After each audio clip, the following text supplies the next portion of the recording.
प्रमेय 6.7 कह रहा है यदि किसी समकोण त्रिभुज के समकोण वाले शीर्ष से कर्ण पर लंब डाला जाए तो इस लंब के दोनों ओर बने त्रिभुज संपूर्ण त्रिभुज के समरूप होते हैं तथा परस्पर भी समरूप होते हैं। क्वेश्चन यही हमसे कहा है, प्रमेय यही है।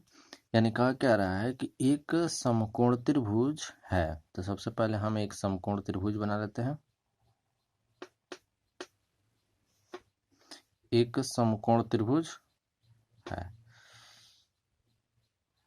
समकोण हो गया, इसका नाम दे देते हैं ए बी सी, समकोण हो गया। अब उसके बाद करेगा समकोण वाले शीर्ष से कर्ण पर लंब डाला जाए, यानी समकोण वाला शीर्ष कौन है, ये, और इससे क्या किया जा रहा है कि कर्ण पर लंब डाला जा रहा है। कर्ण क्या है, ए सी है, तो कर्ण पर लंब डाला गया, यहाँ डी दे देते हैं।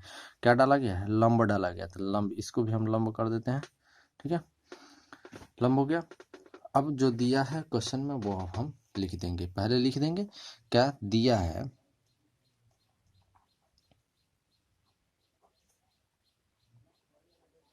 दिया है क्या चीज दिया है, दिया है क्या कि ए बी सी एक समकोण त्रिभुज है। ठीक है, समकोण त्रिभुज है तथा समकोण वाले शीर्ष से कर्ण ए सी, कर्ण क्या हो रहा है, ए सी पर लंब बी डी डाला गया है,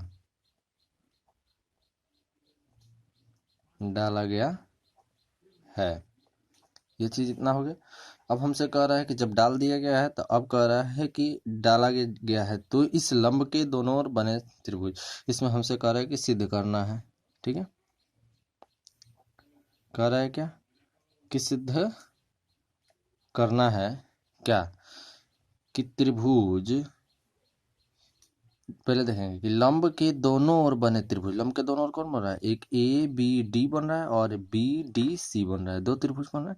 ये दोनों त्रिभुज जो है समरूप बने त्रिभुज के बने त्रिभुज संपूर्ण त्रिभुज के, यानी पूरे ए बी सी के समरूप होते हैं। ठीक है, यानी ये चीज हमसे कह रहा है कि सिद्ध करना है क्या कि त्रिभुज ए बी डी समरूप त्रिभुज A B C, A B D त्रिभुज, ठीक है, समरूप करना ए बी सी के। एक नंबर में, दो नंबर में हमसे कह रहा है कि आपको करना है कि त्रिभुज बी डी सी समरूप त्रिभुज ए बी सी संपूर्ण त्रिभुज का हो गया।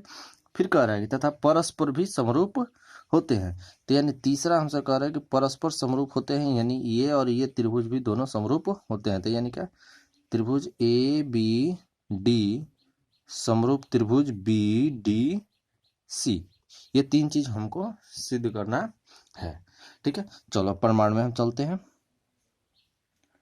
प्रमाण, अब यहाँ करना क्या है कि ये सबसे पहले हम त्रिभुज पहला जो दिया है इसी में जो सिद्ध करना है उसी त्रिभुज में चलते हैं। त्रिभुज ए बी डी तथा त्रिभुज ए बी सी में। ठीक है, यहाँ कोई दिक्कत नहीं होनी चाहिए।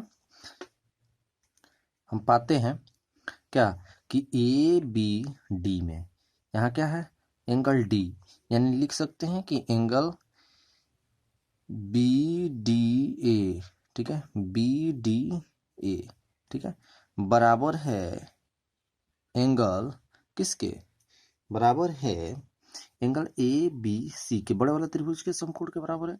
ये भी समकोण और ये भी बड़े वाला में ये भी समकोण है, तो क्या है कि लिख सकते हैं कि ए बी सी क्या है, 90 डिग्री है, चाहे लिख देंगे समकोण है। ठीक है, उसके बाद क्या है कि उसके बाद एंगल हम देखेंगे कि ए क्या है, ए बी डी में भी उपस्थित है और ए बी सी में भी उपस्थित है, यानी ए जो है दोनों में उपस्थित है, तो लिख सकते हैं एंगल ए बराबर एंगल ए, ये क्या है, उभयनिष्ठ है, ठीक है, ये है उभयनिष्ठ है। तो इसीलिए हम लिख सकते हैं कि ए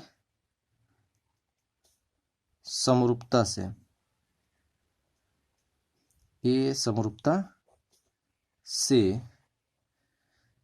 त्रिभुज ए बी डी समरूप त्रिभुज ए बी सी हो जाएगा। हमारा पहला प्रूफ हो जाएगा ए बी डी जो है समरूप हो जाएगा ए बी सी के। चूंकि दो एंगल अगर बराबर होते हैं, दो एंगल बराबर हो जाते हैं, तो तीसरा एंगल ऑटोमेटिकली बराबर होता है।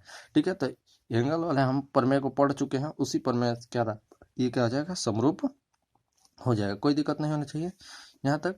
और हम क्या करेंगे कि इसी को हम समीकरण भी मान लेंगे। एक हमने प्रूफ किया, एक वो यहाँ प्रूफ हो गया।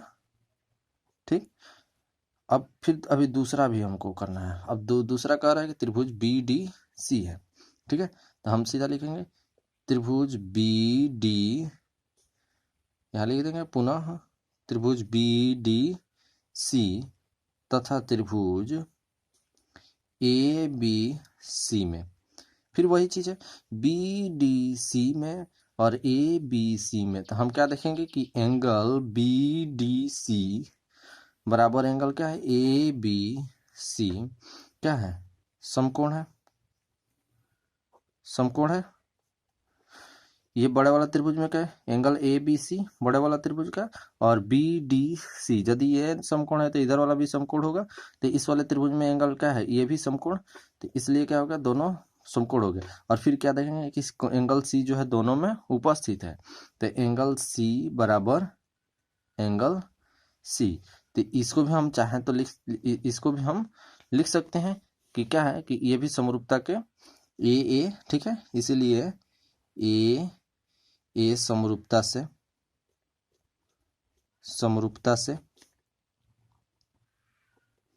ठीक है, क्या हो जाएगा, ए समरूपता से क्या हो जाएगा कि त्रिभुज बी डी सी समरूप त्रिभुज ए बी सी। हमारा 2 नंबर भी हो गया प्रूफ, ये 2 नंबर भी हो गया प्रूफ। ठीक, और इसी को क्या करेंगे, हम समीकरण 2 मान लेंगे। एक चीज अब देखेंगे, हम क्या करेंगे कि समीकरण 1 और 2 में देखें।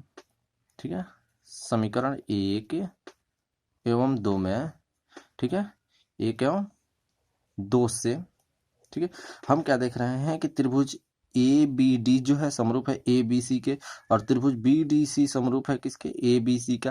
त्रिभुज वही है, ए बी सी बड़ा वाला त्रिभुज है, इसके समरूप क्या है, ए बी डी है, और इसी के त्रिभुज बड़े वाले त्रिभुज के ही समरूप बी डी सी है। तो यदि त्रिभुज एक ही है, इसी के दोनों समरूप है, तो ये क्या होगा, परस्पर भी समरूप हो जाएंगे। तो समीकरण 1 और 2 से हम क्या लिख सकते हैं कि त्रिभुज ए बी डी समरूप त्रिभुज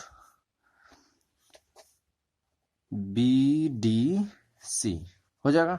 और इस तरह से क्या होगा कि हमारा तीनों प्रूफ हो जाएगा। कोई दिक्कत नहीं होनी चाहिए, यहाँ तक क्वेश्चन बन जाएगा। ठीक है, समझ में आया होगा।